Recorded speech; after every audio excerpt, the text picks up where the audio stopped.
जय भगवान जगन्नाथ जी। भगवान जगन्नाथ उड़ीसा के लिए अद्वितीय देवता है। कोई अन्य क्षेत्र उनके जैसे विष्णु के रूप की पूजा नहीं करता है। जगन्नाथ के रूप में उन्हें ब्रह्मांड का स्वामी कहा जाता है। स्वर्ग, पृथ्वी और पाताल तीनों लोकों का वे भगवान विष्णु के 8वें अवतार भगवान कृष्ण के रूपों में से एक है। जगन्नाथ श्री कृष्ण का ही एक रूप है। इनका एक बहुत बड़ा मंदिर ओडिशा राज्य के पुरी शहर में स्थित है। इस शहर का नाम जगन्नाथपुरी से निकलकर पुरी बना है। यहाँ वार्षिक रूप से रथ यात्रा उत्सव भी आयोजित किया जाता है। पुरी की गिनती हिंदू धर्म के 4 धाम में होती है। श्री जगन्नाथ मंदिर एक हिंदू मंदिर है जो भगवान जगन्नाथ श्री कृष्ण को समर्पित है। यह भारत के ओडिशा राज्य के तटवर्ती शहर पुरी में स्थित है। जगन्नाथ शब्द का अर्थ जगत के स्वामी होता है। इनकी नगरी ही जगन्नाथपुरी या पुरी कहलाती है। इस मंदिर को हिंदुओं के 4 धाम में से एक गिना जाता है। यह वैष्णव संप्रदाय का मंदिर है जो भगवान विष्णु के अवतार श्री कृष्ण को समर्पित है। इस मंदिर का वार्षिक रथ यात्रा उत्सव प्रसिद्ध है। इसमें मंदिर के तीनों मुख्य देवता भगवान जगन्नाथ, उनके बड़े भ्राता बलभद्र और भगिनी सुभद्रा तीनों 3 अलग अलग भव्य और सुसज्जित रथों में विराजमान होकर नगर की यात्रा को निकलते हैं। श्री जगन्नाथ पुरी पहले नील माधव के नाम से पूजे जाते थे, जो भील सरदार विश्वासु के आराध्य देव थे। अब से लगभग हजारों वर्ष पूर्व भील सरदार विश्वासु नील पर्वत की गुफा के अंदर नील माधव जी की पूजा किया करते थे। मध्यकाल से ही यह उत्सव अतीत हर्षोल्लास के साथ मनाया जाता है। इसके साथ ही यह उत्सव भारत के ढेरों वैष्णव कृष्ण मंदिरों में मनाया जाता है एवं यात्रा निकाली जाती है। यह मंदिर वैष्णव परंपराओं और संत रामानंद से जुड़ा हुआ है। यह गौड़ीय वैष्णव संप्रदाय के लिए खास महत्व रखता है। इस पंथ के संस्थापक श्री चैतन्य महाप्रभु भगवान की ओर आकर्षित हुए थे और कई वर्षों तक पुरी में रहे भी थे। मंदिर के शिखर पर स्थित चक्र और ध्वज, चक्र सुदर्शन चक्र का प्रतीक है और लाल ध्वज भगवान जगन्नाथ इस मंदिर के भीतर है, इसका प्रतीक है। गंग वंश के हाल ही में अन्वेषित ताम्र पत्रों से यह ज्ञात हुआ है कि वर्तमान मंदिर के निर्माण कार्य को कलिंग राजा अनंतवर्मन चोड़गंग देव ने आरंभ कराया था।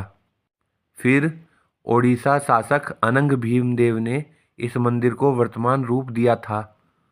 अफगान जनरल काला पहाड़ ने ओडिशा पर हमला किया और मूर्तियां तथा मंदिर के भाग ध्वंस किए और पूजा बंद करा दी तथा विग्रहों को गुप्त में चिलिका झील में स्थित एक द्वीप में रखा गया। बाद में रामचंद्र देव के खुर्दा में स्वतंत्र राज्य स्थापित करने पर मंदिर और इसकी मूर्तियों की पुनर्स्थापना हुई। मंदिर से जुड़ी कथाएं।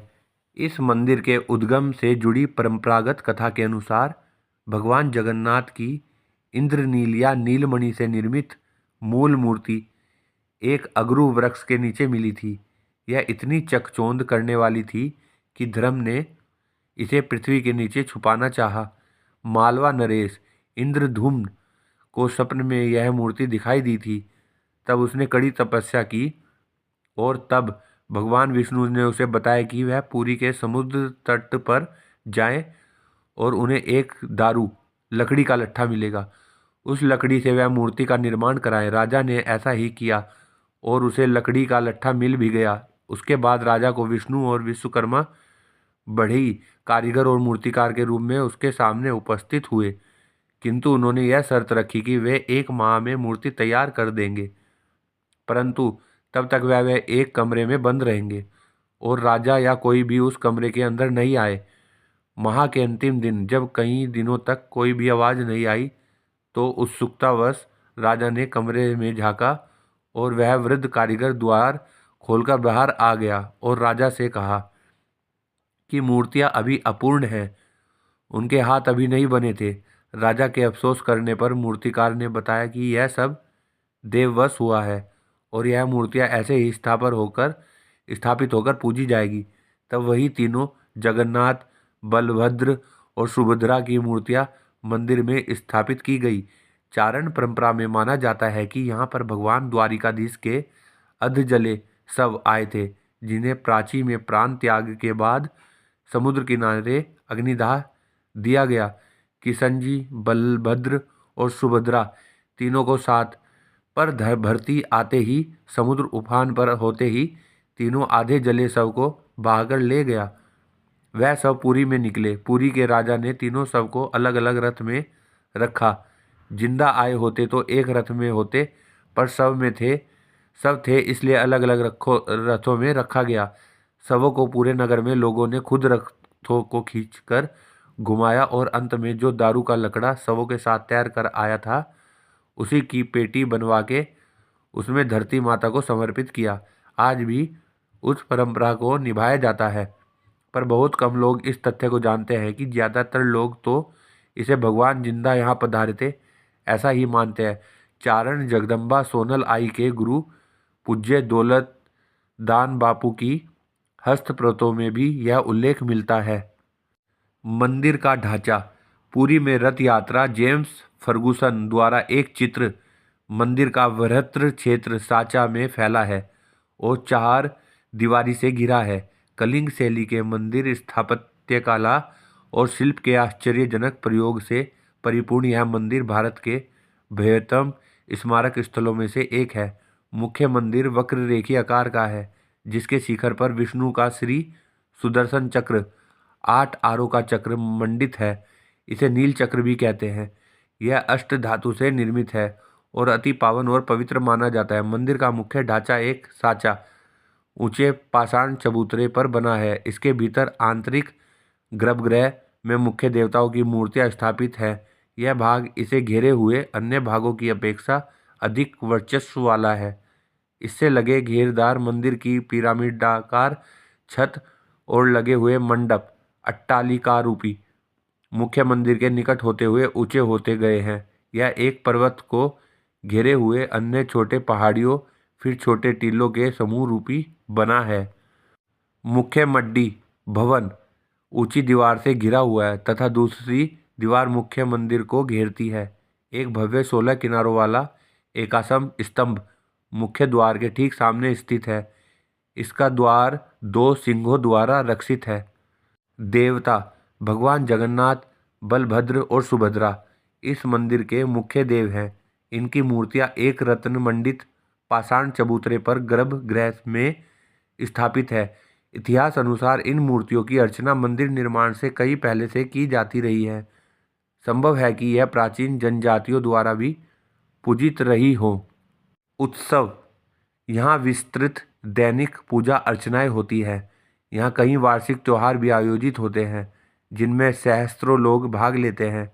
इनमें सर्वाधिक महत्व का त्यौहार है रथ यात्रा, जो आषाढ़ शुक्ल पक्ष की द्वितीया को तदनुसार लगभग जून या जुलाई माह में आयोजित होता है।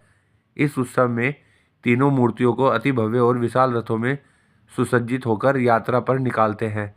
यह यात्रा 5 किलोमीटर लंबी होती है। इसको लाखों लोग शारीरिक होते हैं। वर्तमान मंदिर थेननगुर का पांडुरंग मंदिर पुरी के जगन्नाथ मंदिर के समान ही बनाया गया है। आधुनिक काल में यह मंदिर काफ़ी व्यस्त और सामाजिक एवं धार्मिक आयोजनों और प्रकारों में व्यस्त है। जगन्नाथ मंदिर का एक बड़ा आकर्षण यहाँ की रसोई है। यह रसोई भारत की सबसे बड़ी रसोई के रूप में जानी जाती है। इस विशाल रसोई में भगवान को चढ़ाने वाले महाप्रसाद को तैयार करने के लिए 500 रसोइये तथा उनके 300 सहयोगी काम करते हैं। इस मंदिर में प्रविष्ट प्रतिबंधित है। इसमें गैर हिंदू लोगों का प्रवेश सर्वथा वर्जित है। पर्यटकों की प्रविष्टि भी वर्जित है। वे मंदिर के अहाते और अन्य आयोजनों का दृश्य निकटवर्ती रघुनंदन पुस्तकालय की ऊंची छत से अवलोकन कर सकते हैं। इसके कई प्रमाण हैं कि यह प्रतिबंध कई विदेशियों द्वारा मंदिर और निकटवर्ती क्षेत्रों में घुसपैठ और श्रेणीगत हमलों के कारण लगाए गए हैं। बौद्ध एवं जैन लोग मंदिर प्रांगण में आ सकते हैं, बशर्ते कि वे अपनी भारतीय वंशावली का मूल प्रमाण दे पाए। मंदिर ने धीरे धीरे गैर भारतीय मूल के लेकिन हिंदू लोगों का प्रवेश क्षेत्र में स्वीकार करना आरंभ किया है। एक बार 3 बाली के हिंदू लोगों का प्रवेश वर्जित कर दिया गया था, जबकि बाली की 90% जनसंख्या हिंदू है। तब निवेदन करने पर भविष्य के लिए वे स्वीकार्य हो गया। धार्मिक मान्यताओं के मुताबिक भगवान श्री कृष्ण का दिल ओडिशा के पुरी में स्थित जगन्नाथ मंदिर में है।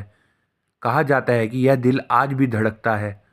भगवान श्री कृष्ण के दिल से जुड़ी पौराणिक कथाओं के मुताबिक भगवान श्री कृष्ण के शरीर का अंतिम संस्कार पांडवों ने किया था। अग्नि ने भगवान श्री कृष्ण के शरीर को जला दिया, लेकिन उनका दिल नहीं जल पाया।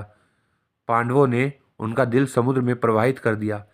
यह जलते हुए पुरी के तट पर पहुंच गया और एक लठ का रूप ले लिया। राजा इंद्रद्युम्न को सपने में भगवान श्री कृष्ण ने दर्शन दिए और लठ के बारे में बताया। राजा इंद्रद्युम्न ने उस लठ को अपने साथ ले आया। देवशिल्पी विश्वकर्मा ने उस लठ से भगवान जगन्नाथ, बलभद्र और सुभद्रा की मूर्तियां बनाई। कहा जाता है कि इन मूर्तियों के नीचे आज भी श्री कृष्ण का दिल धड़कता है। राजा इंद्रद्युम्न, जो कि भगवान जगन्नाथ के भक्त थे, को यह लट्ठा मिला तो उन्होंने इसे जगन्नाथ की मूर्ति के भीतर स्थापित कर दिया। उस दिन से लेकर आज तक वह लट्ठा भगवान जगन्नाथ की मूर्ति के भीतर है। हर 12 वर्ष के अंतराल के बाद जगन्नाथ की मूर्ति बदली जाती है, लेकिन यह लट्ठा उसी में रहता है। इस लकड़ी के लट्ठे से एक हैरान करने वाली बात यह भी है कि यह मूर्ति हर 12 साल में एक बार बदलती है लेकिन लट्ठे को आज तक किसी ने नहीं देखा। मंदिर के पुजारी जो इस मूर्ति को बदलते हैं, उनका कहना है कि उनकी आंखों पर पट्टी बांध दी जाती है और हाथ पर कपड़ा ढक दिया जाता है। इसलिए वे ना तो उस लट्ठे को देख पाए हैं और न ही छूकर महसूस कर पाए हैं। पुजारियों के अनुसार वह लट्ठा इतना सॉफ्ट होता है मानो कोई खरगोश उनके हाथ में फुदक रहा है। पुजारियों का ऐसा मानना है कि अगर कोई व्यक्ति इस मूर्ति के भीतर छिपे ब्रह्मा को देख लेगा तो उसकी मृत्यु हो जाएगी। इसी वजह से जिस दिन जगन्नाथ की मूर्ति बदली जानी होती है, उड़ीसा सरकार द्वारा पूरे शहर की बिजली बाधित कर दी जाती है। यह बात आज तक एक रहस्य ही है कि क्या वाकई भगवान जगन्नाथ की मूर्ति में ब्रह्मा का वास है, या उनका दिल सच में ही मूर्ति के अंदर धड़कता है। भक्तों, आप भी जगन्नाथपुरी के मंदिर में जाएं और भगवान जगन्नाथ जी के, सुभद्रा जी के और बलराम जी के दर्शन करें। जय जगन्नाथ भगवान जी।